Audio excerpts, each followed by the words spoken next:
Assalamualaikum warahmatullahi wabarakatuh. Video ini merupakan salah satu tugas mata kuliah Manajemen Keuangan dari Bapak Fanji Farman SEMAK selaku dosen mata kuliah Manajemen Keuangan Fakultas Ekonomi Bisnis Program Studi Akuntansi Universitas 11 April Sumedang. Pada video ini, kami dari kelompok 1 yang beranggotakan Alda Nurmalela, Bila Azani Putri, dan Cheriska Azhari, kelas akuntansi A tingkat 2 semester 3.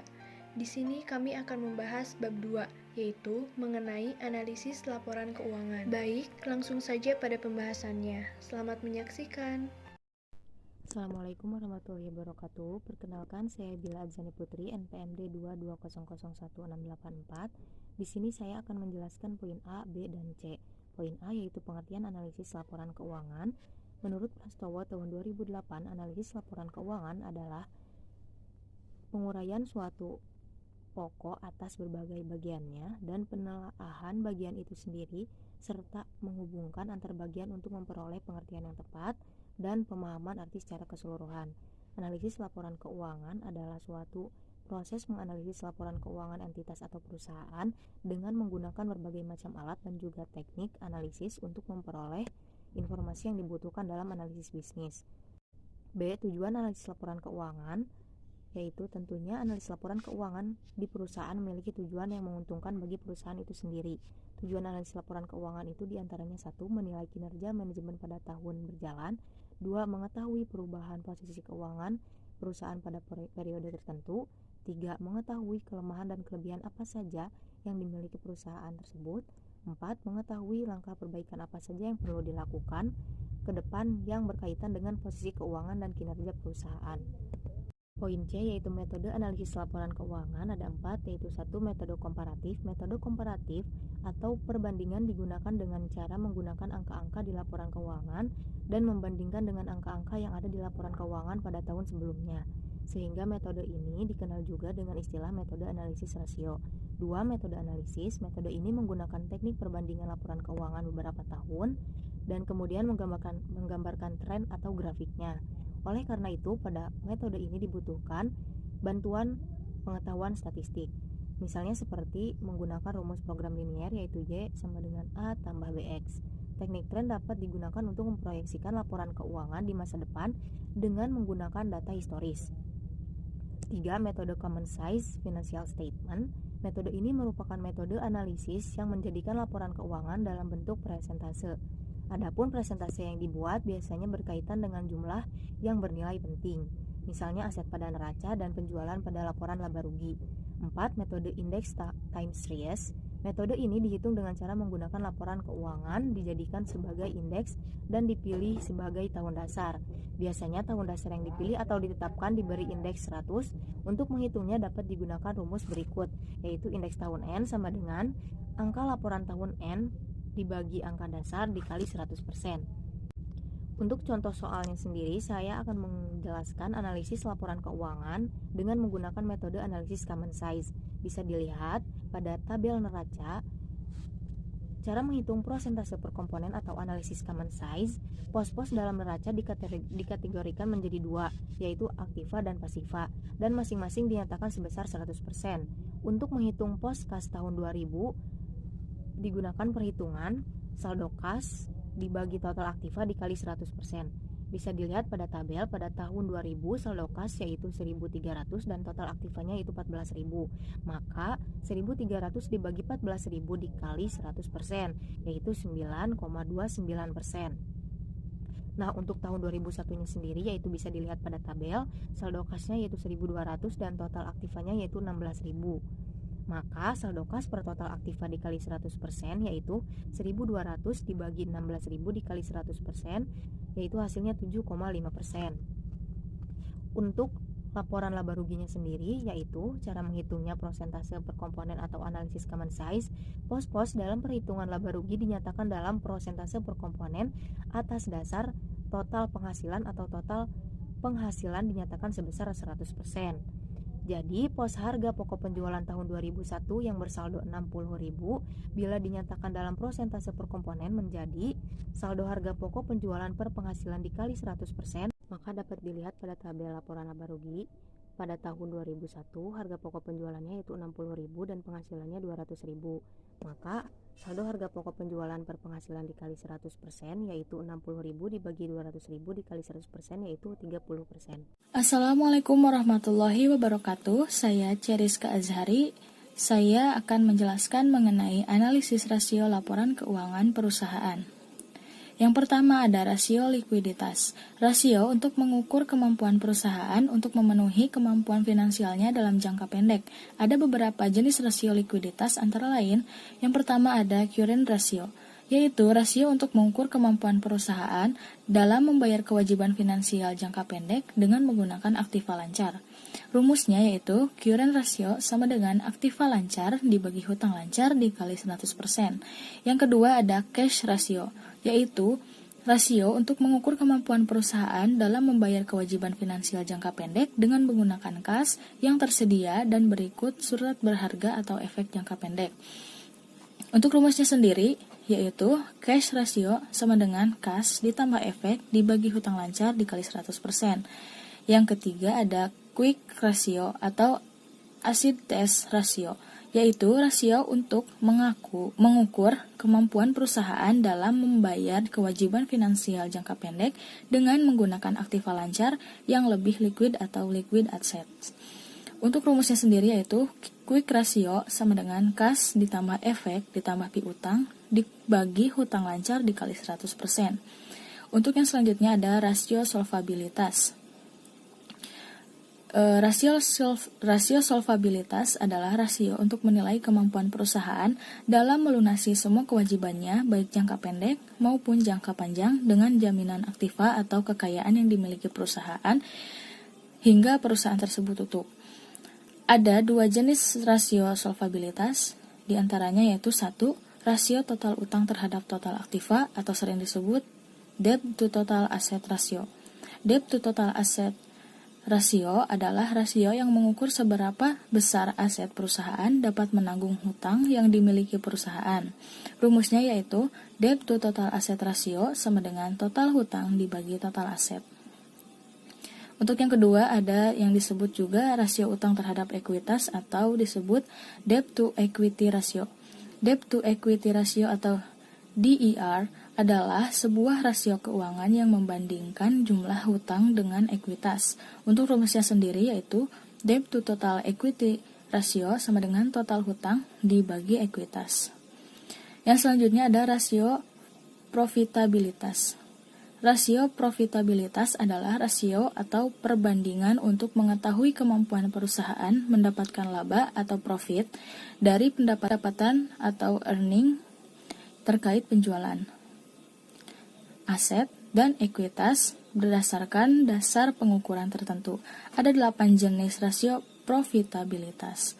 Yang pertama ada GPM atau Gross Profit Margin. Digunakan untuk mengukur laba kotor perusahaan dari aktivitas penjualan. Rumusnya yaitu Gross Profit Margin sama dengan laba kotor atau sama dengan penjualan bersih dikurangi HPP sama dengan penjualan bersih.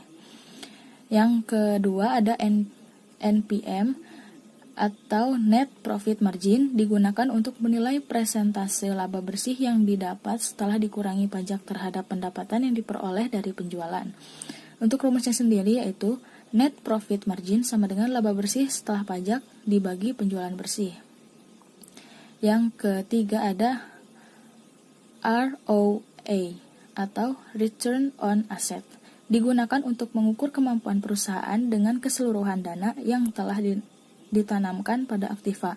Rasio ini juga menunjukkan produktivitas dari seluruh dana perusahaan. Untuk rumusnya sendiri yaitu ROA sama dengan laba bersih setelah pajak dikali 100% dibagi total aset.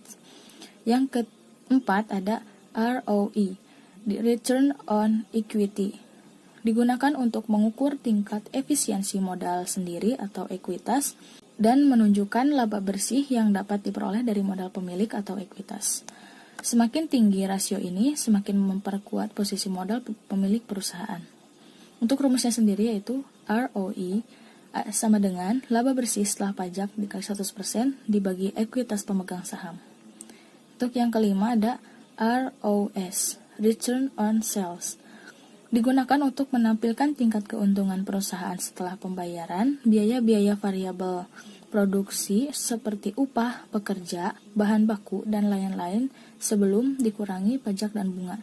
Rumusnya yaitu ROS sama dengan laba sebelum pajak dan bunga dikali 100% dibagi penjualan. Untuk yang selanjutnya yaitu ada ROCE, Return on Capital Employed. Digunakan untuk mengukur keuntungan perusahaan dari modal yang dipakai dalam bentuk persentase. Untuk rumusnya yaitu ROCE sama dengan laba sebelum pajak dan bunga dikali 100% dibagi modal. Selanjutnya ada ROI, Return on Investment. Digunakan untuk mengukur kemampuan perusahaan secara keseluruhan dalam menghasilkan keuntungan terhadap jumlah aktiva secara keseluruhan yang tersedia pada perusahaan. Untuk rumusnya yaitu ROI sama dengan laba atas investasi dikurangi investasi awal dikali 100% dibagi total investasi. Untuk yang terakhir ada EPS, Earning per Share. Digunakan untuk menilai tingkat kemampuan per lembar saham dalam menghasilkan laba untuk perusahaan. Rumusnya EPS sama dengan laba bersih setelah pajak dikurangi dividen saham dibagi jumlah saham yang biasa yang beredar.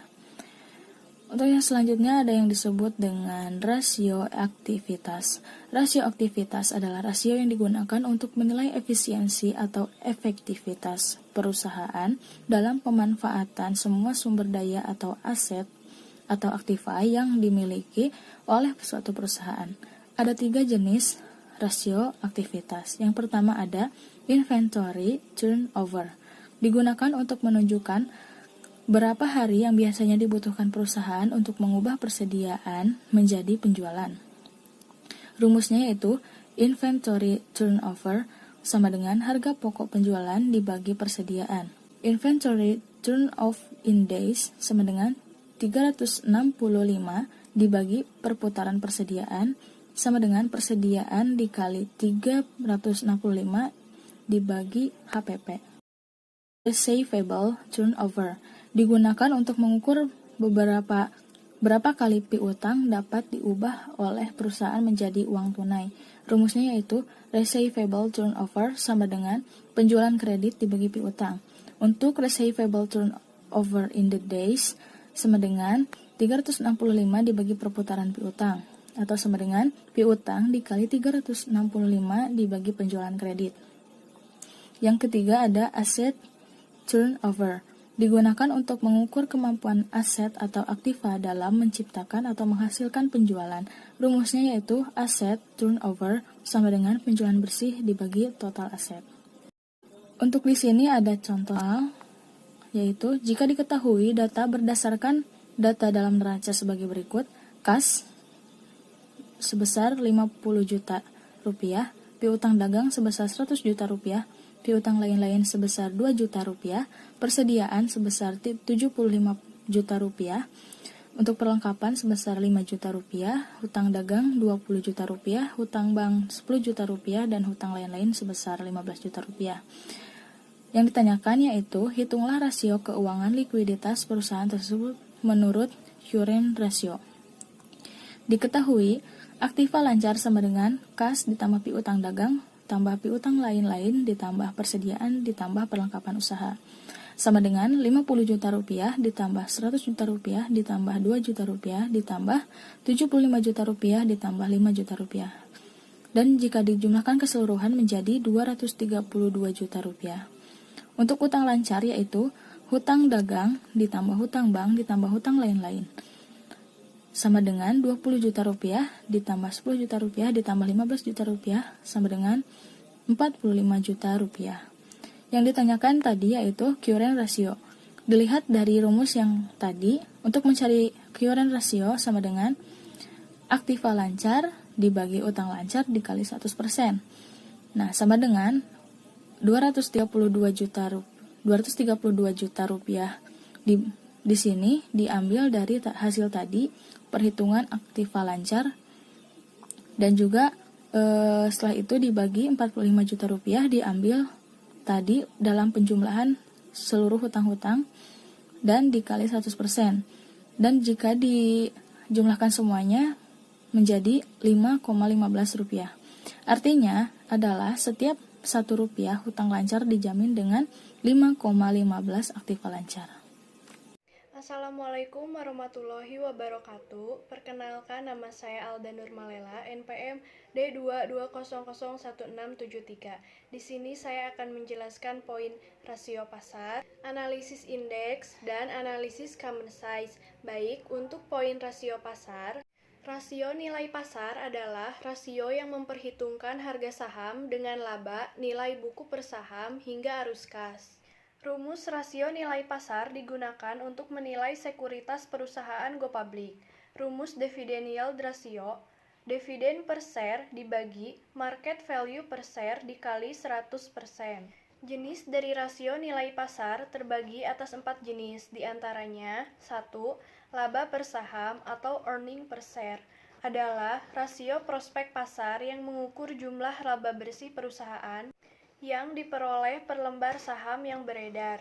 Rumus earning per share, laba bersih setelah pajak dibagi jumlah saham.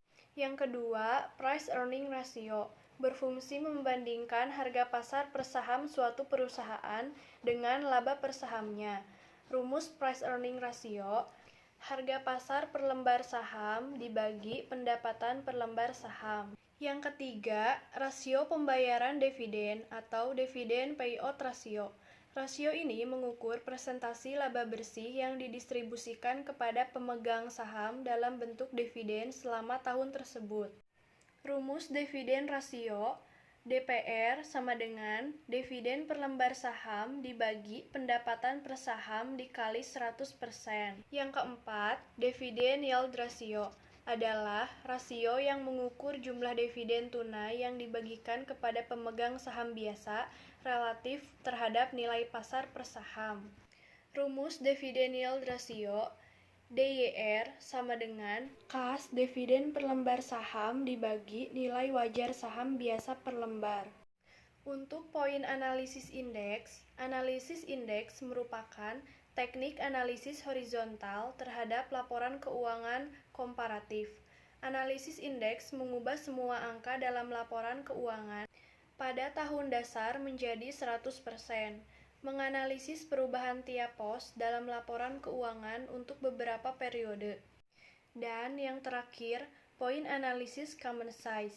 Analisis common size menganalisis laporan keuangan untuk satu periode tertentu dengan cara membanding-bandingkan pos yang satu dengan pos lainnya, dengan menggunakan persentase di mana salah satu pos ditetapkan sebagai patokan 100%, merubah angka-angka yang ada di dalam neraca dan laba rugi, di mana pos-pos aktiva di neraca common base-nya adalah total aktiva, pos-pos utang dan ekuitas common base-nya adalah total pasiva, sedangkan pos-pos laba rugi common base-nya adalah penjualan.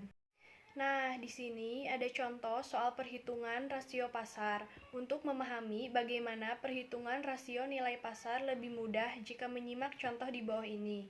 PT Pesona Indonesia pada tahun 2021 membayar dividen kepada pemegang saham biasa sebesar 15 miliar. Laba bersih yang diperoleh PT Pesona Indonesia adalah 70 miliar 500 juta. Sampai akhir tahun tersebut, jumlah saham PT Pesona Indonesia yang beredar 150 juta saham lembar biasa. Nilai buku saham adalah 150 miliar dan harga saham per lembar PT Pesona Indonesia adalah 2.000. Hitunglah EPS, PER, dan DPR. Penyelesaiannya diketahui pembayaran dividen sama dengan 15 miliar, laba bersih sama dengan 70 miliar 500 juta, jumlah saham sama dengan 150 juta. Lembar saham nilai buku saham sama dengan 150 miliar. Harga per lembar saham sama dengan 2.000. Diminta EPS, PER, dan DPR. Jawab, earning per share sama dengan Laba bersih setelah pajak dibagi jumlah saham sama dengan 70.500.000.000 dibagi 150 juta sama dengan 470. Price earning ratio sama dengan harga pasar per lembar saham dibagi pendapatan per lembar saham sama dengan 2.000 dibagi 470 sama dengan 4,2x. Dividen per share sama dengan dividen yang dibayarkan dibagi jumlah lembar saham sama dengan 15 miliar dibagi 150 juta sama dengan 100 per lembar saham. Dividen payout ratio sama dengan dividen per lembar saham dibagi pendapatan per lembar saham dikali 100% sama dengan 100 dibagi 470 dikali 100% sama dengan 21,27%. Sekian penjelasan dari kelompok kami. Mohon maaf apabila terdapat kekurangan. Wabillahi taufiq wal hidayah. Wassalamualaikum warahmatullahi wabarakatuh.